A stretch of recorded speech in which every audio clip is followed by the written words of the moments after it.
Hey, welcome back. So today's video is going to be a little bit rushed. We got a couple things to install on the FL5 before tomorrow's track day.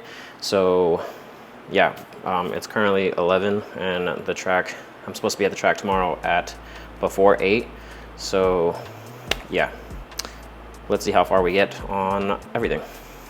Okay, so I'm gonna start just by jacking the car up because I have to rotate the tires because I haven't rotated them since the last track day, and the last track day took a lot of abuse. So we're gonna go ahead and rotate the tires.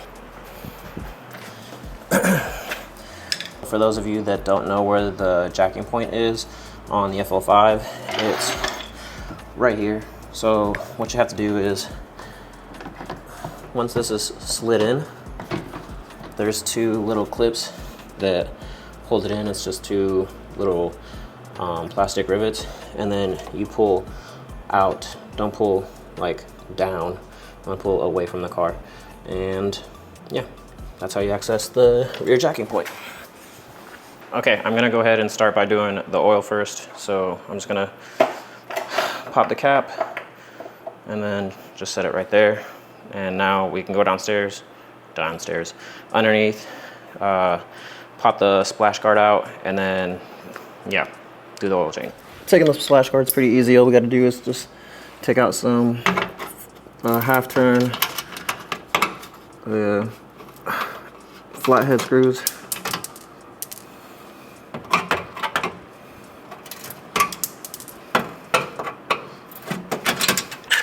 We got some Phillips heads.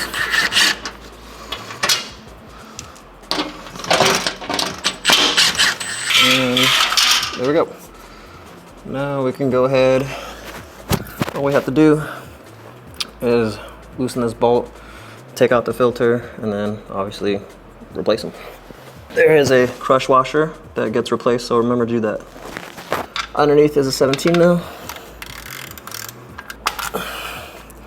There we go. Almost did it without getting any oil on me. It's done. I'm gonna go ahead and put in my new crush washer, and the 17 mil bolt gets torqued to 30 foot-pounds. You're gonna want to fill up your new filter and take some oil and just put it around the gasket. In the manual that comes with the Type R, it says that the 2-liter engine without idle stop, the auto start stop feature, it will take 5.7 US quarts or 5.7 liters, or sorry, 5.7 US quarts or 5.4 liters. I'm gonna be using this AMSOIL 5W20. It's their racing oil, and I haven't experienced any issues using this oil, so I'm gonna keep using it. The owner's manual does tell you to use 0W20, and if you're not going to the track, that's what I would recommend that you use. The color of this oil is kind of pinkish orangish. Kind of interesting. Next thing on the list is going to be removing the front bumper and replacing the intercooler. So let's get to it. I kind of did it off camera, but the front bumper's out. Off. Okay, now we have access to the stock baby intercooler. And all we got to do is just take this bad boy out. These are going to be a 12 mil. Those are 10 mil right there. And once you get those on those side out, look at that brake duct. It's pretty cool. But even on this side, there's two more 12 mils holding this in, another 10 mil for that bracket, and really that should be it.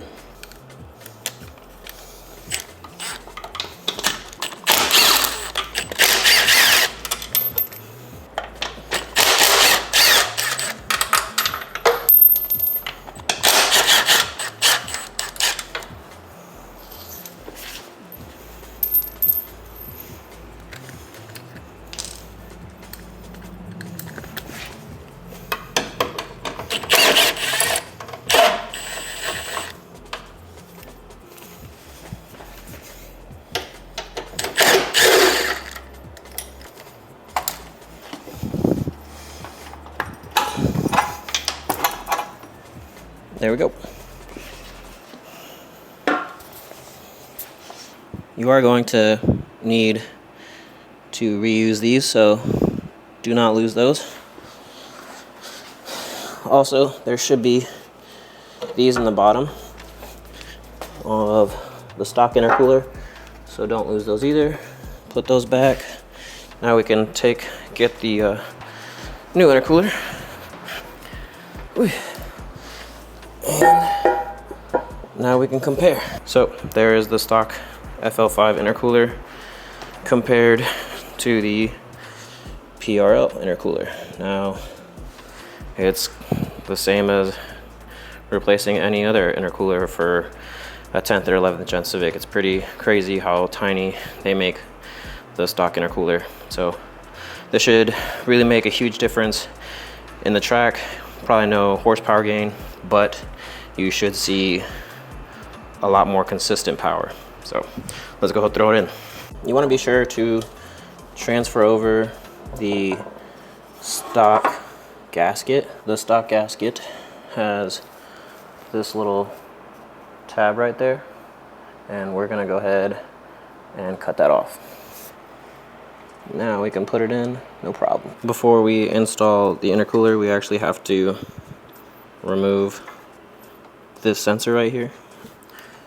It should be the temperature sensor,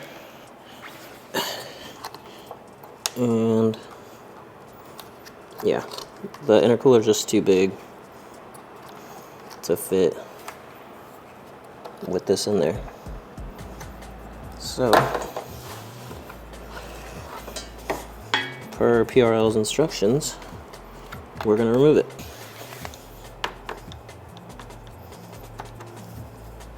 They do say to make a new hole to offset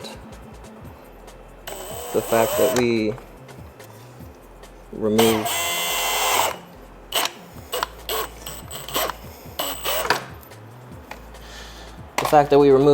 the clip that it's originally sat in.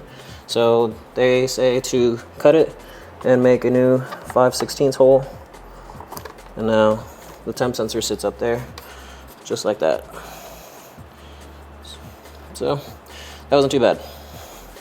That's going to make installing this a whole lot easier. The PRL logo has to be on the driver's side. I was trying to put it on the wrong way before, so make sure you have it on the correct way. Now I'm going to hand start the 12 millimeters.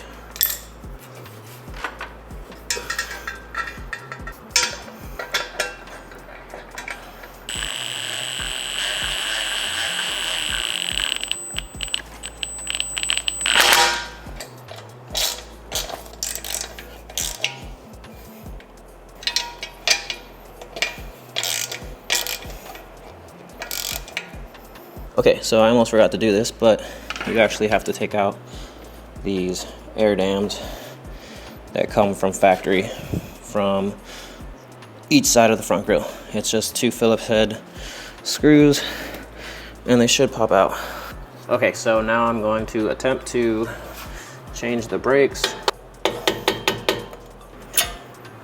Okay. And then it opens up like that. Now the second one should be a little bit easier. Now that there's not all that tension, actually, it just slides out now. Put these pins off to the side. I'm gonna open the brake fluid reservoir. That way we can, because we're going to be spreading these brake pads, so it might push some fluid up. So we just want to have the fluid reservoir open, make sure that it's not overflow.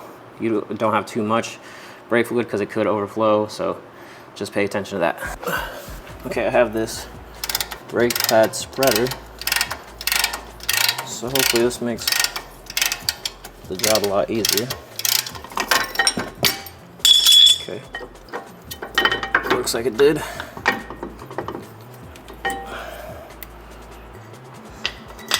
Brembo pads.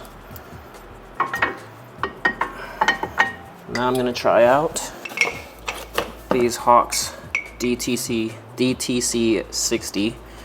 I've heard good things about them, so we're gonna try them out.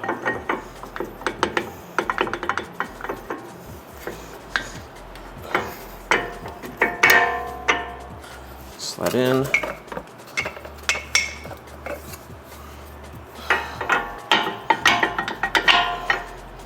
Slide in. Perfect. All right. Next, I'm going to put my pin through again.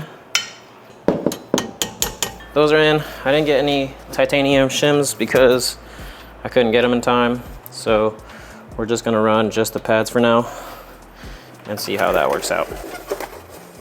I already have RBF 600 for brake fluid. I did that earlier this week.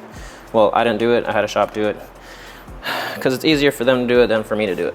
Okay, so it's actually been about 2 weeks since I first started the beginning of this video.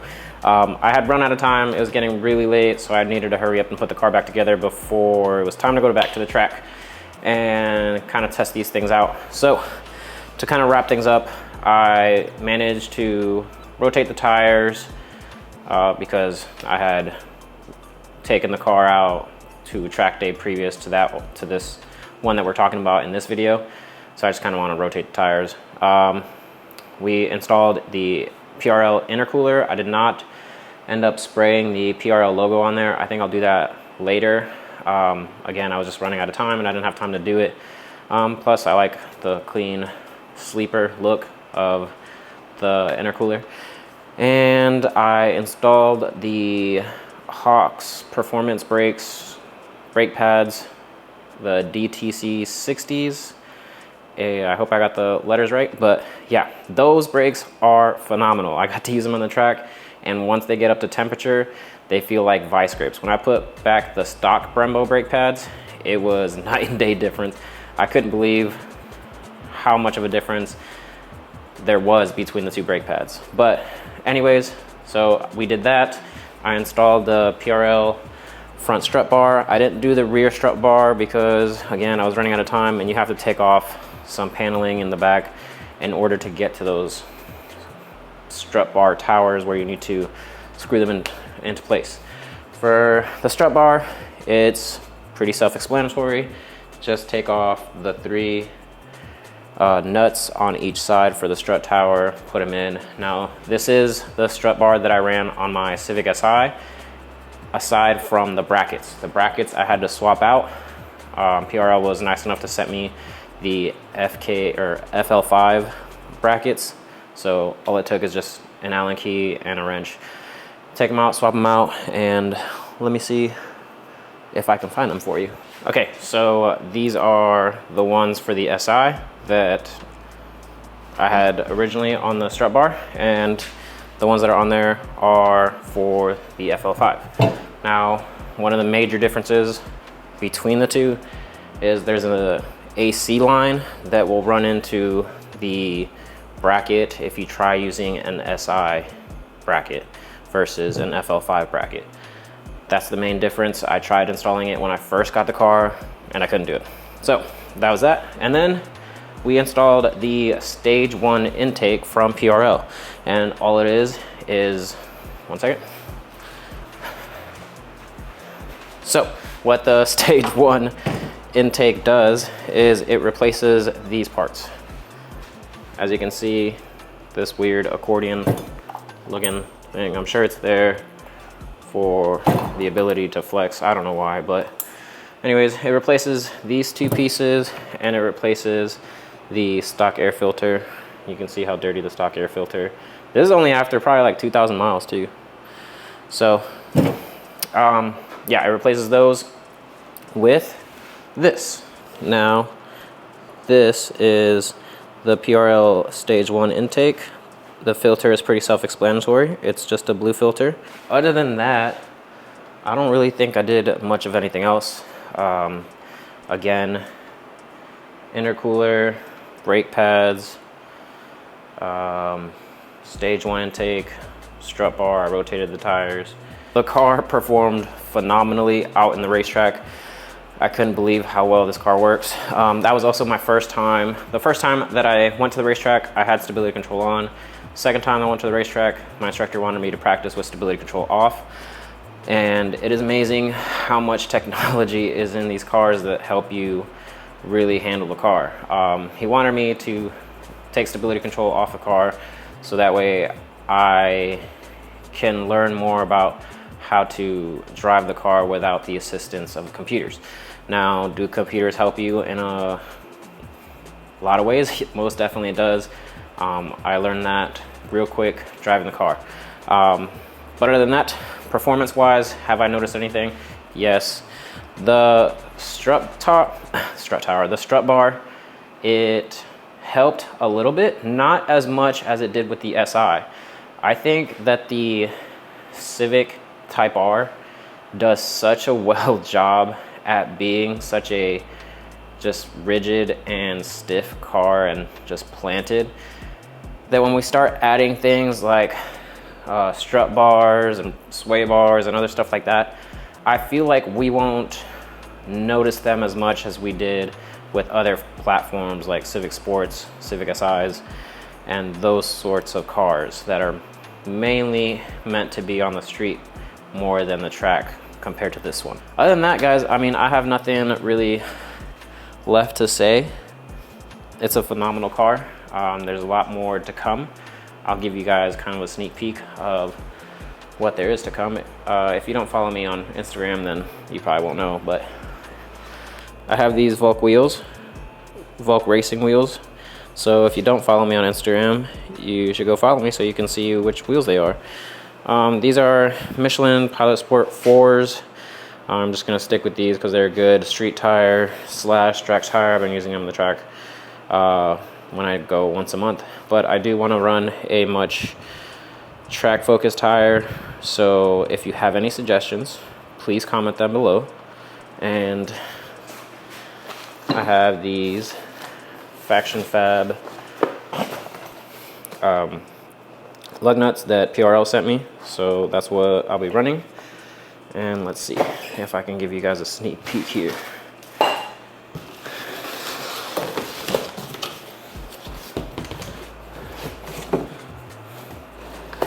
It's dark, but there you go. That's all you get.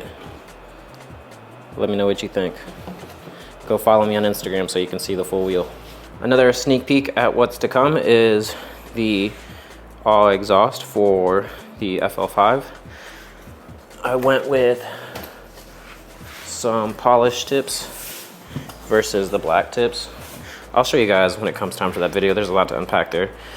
But I did go for the touring version over the track or race version, whatever it's called. But the touring version comes with a muffler. So a big part of the reason why I went with the touring over the race is because, well, the touring has a muffler and I'm eventually gonna be installing the catless downpipe that I have sitting over there along with the front pipe from PRL. And I don't wanna have to deal with any serious drone. I don't want my ears to bleed, even though I feel like it's going to anyways. And that's compared to the track version or whatever they call it. It's pretty much just a straight pipe with like one resonator in the middle. I just don't want to deal with the drone, especially since this is my daily driver. On the track, it's probably really cool, but I'm not really a big sound guy. I don't really care about my exhaust being as loud as possible. I just want a little bit more over stock, and this is being a 3-inch exhaust. I think it's actually going to be a lot more sound than stock, so stay tuned for that one. Yeah, we'll just see what happens. I wish I had a decibel reader so I can kind of measure the difference instead of you guys having to just rely on the camera, but we're gonna try our best to capture the audio. Anyways, so that's pretty much everything I have that's coming up. Maybe a couple other things here and there, but I don't want to give too much away, and some things I just can't talk about. So anyways, that's it for this video. Thanks for watching, guys. I hope you enjoyed it, and I'll catch you on the next one. Also, everything that I use in the video is linked down in the description box below, so if you're interested, use those links. Some of them I get commission on, and they give you discounts. Some of them they don't give you discount, but I get commission on, and some of them I just don't get commission at all. They're all there to help you, and if you use them, they also help me and trying to keep the content up and keep this YouTube thing going. I hope you guys really enjoy the video. If there's anything you want to see, by all means, feel free to comment down below. And yeah, I'll catch you on the next one. See ya.